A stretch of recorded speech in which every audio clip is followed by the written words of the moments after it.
आज मैं दुनिया के सबसे बड़े जो विश्वविद्यालय इग्नू विश्वविद्यालय में हूँ और यहाँ पे एक जो आज एक समिति का कहे तो एक समिति एक छोटा सा पेड़ के रूप में एक अंकुर के रूप में उन्होंने जन्म लिया है और वहाँ पर इनके समिति के लोग हैं। आज ही उनका उद्घाटन भी हुआ है।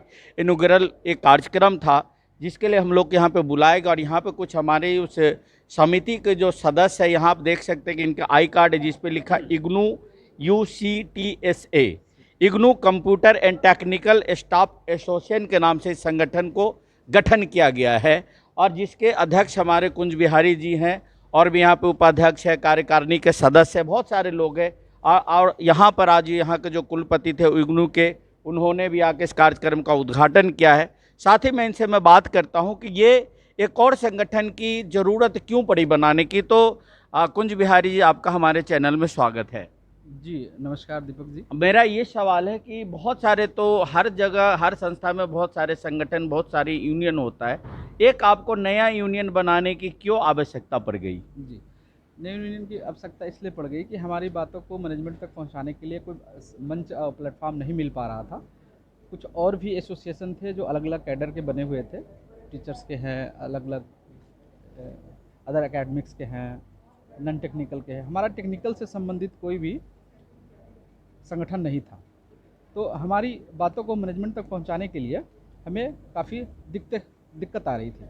तो इसी उद्देश्य से ये योजना बनी कि अपने सारे साथियों को एक साथ संगठित किया जाए और कंप्यूटर एंड टेक्निकल से संबंधित जितने भी सारे सदस्य हैं उनको एक साथ एक प्लेटफॉर्म पे लाया जाए। इसी उद्देश्य से इसका गठन किया गया। अच्छा, ये बताइए कुंज बिहारी जी, इस संगठन का जो आपने इसमें कौन कौन सी तरह का जो आप समस्याएं हैं, कुल मिला के कहे तो कहीं ना कहीं आपको कोई ना कोई परेशानी आ रही थी, अपनी आवाज़ आप अपने वरिष्ठों के पास नहीं पहुंचा पा रहे थे या कोई प्लेटफार्म नहीं था, इसलिए आपने एक प्लेटफार्म बनाया।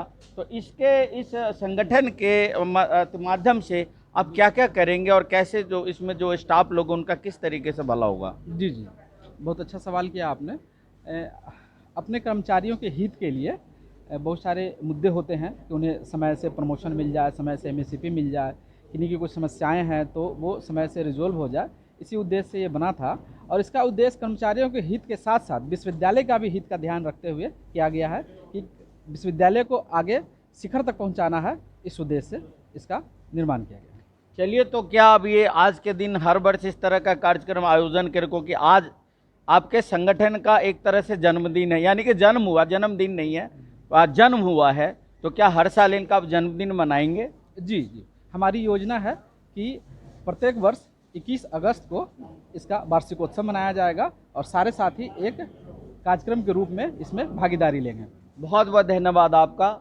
फिर ऐसे ही और भी संगठन के कुछ लोग हैं, तो उनसे भी मैं बातें करता हूँ। यहाँ पे हमारे नरेंद्र जी ज्वाइंट सेक्रेटरी जी है, तो आपका भी स्वागत है सर। थोड़ा इधर आइएगा, आइएगा और अपना जो है बताइए, जो यहाँ पर आपका जो संगठन बना है उसमें आपका क्या योगदान रहेगा?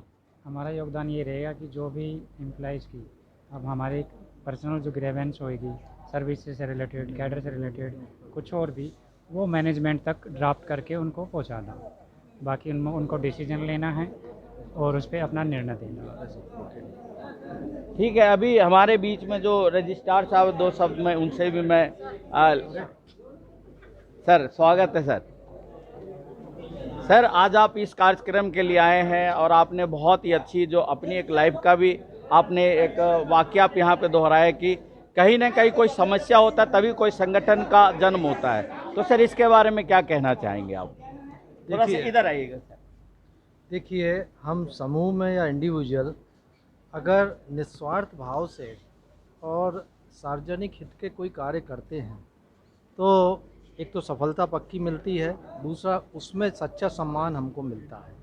आज शिक्षक और छात्र में हम कहते हैं वही शिक्षक सम्मानित होते हैं जो छात्र के प्रति निस्वार्थ भाव रखते हैं, ताकि अपना भाव रखते हैं। इसी तरह अगर संगठन भी बनता है, वो जब तक निस्वार्थ भाव से अपने साथियों का ख्याल रखता है और साथ साथ संस्था हित को लेके चलता है, तो ही ये जो पेड़ है वो लंबे समय तक फलता फूलता है।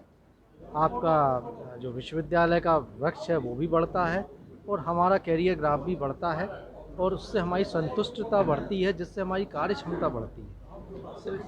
ये सारी चीज़ें आपस में लिंक होती हैं, तो हम जितने ईमानदारी से इसका निष्ठापूर्वक इसका संपादन करते हैं, उतना ही अच्छा परिणाम इसका आता है। सर एक सवाल है, क्या संगठन और मैनेजमेंट में अगर तालमेल हो तो क्या उस संस्था की प्रगति होती है? बिल्कुल होती है, और ये तालमेल होना चाहिए, क्योंकि दोनों ही संस्था हित के लिए कार्य करते हैं। मैनेजमेंट तो बाउंड है, संस्था का हित उसको करना बाउंड है, क्योंकि उसकी जिम्मेदारी होती है, कागज़ों पे उसके हस्ताक्षर होते हैं। संगठन उसमें साथ देता है, तो ये बात पक्की है कि जो संस्थान ऊंचाई पे जाते हैं और वहाँ के अधिकारी, कर्मचारी या शिक्षकों को अगर कुछ एक्स्ट्रा बेनिफिट भी मिलता है, तो उस पर कोई उंगली नहीं उठा पाता। लेकिन ये उंगली तब उठती है जब इस बेनिफिट के कारण संस्था किसी घाटे में आ जाती है, या संस्था के ऊपर प्रश्न चिन्ह आ जाता है कि यह नियमानुसार नहीं हुआ है। तो ऐसी स्थिति में दोनों का मिलना ये बहुत अच्छी चीज़ है। मैं अभी यही बात कर रहा था कि मैनेजमेंट जब संगठन जब मिलने आए, तो मैनेजमेंट को ये नहीं लगना चाहिए कि यार अब ये कुछ आ रहे हैं, कुछ मांग। देखा जाता है कि मैनेजमेंट में और संघ में हमेशा टकराव रहता, मतभेद रहता है, कहीं ना कहीं वो उनकी बातें नहीं सुनते, कहीं संगठन कहते हैं मैनेजमेंट शोषण कर रहा है। तो इस तरह की बातें तो अक्सर देखने को मिलता है, लेकिन आपका जो विचार है वो बहुत ही अच्छा। अगर मैनेजमेंट आता है, अगर संगठन आता तो उसकी बातों को सुनना चाहिए। और आखिरी में सर आप अपना परिचय दे दें। मैं डॉक्टर आलोक चौबे, और मैं इग्नो में कुल सचिव प्रशासन के पद पर कार्यरत हूँ।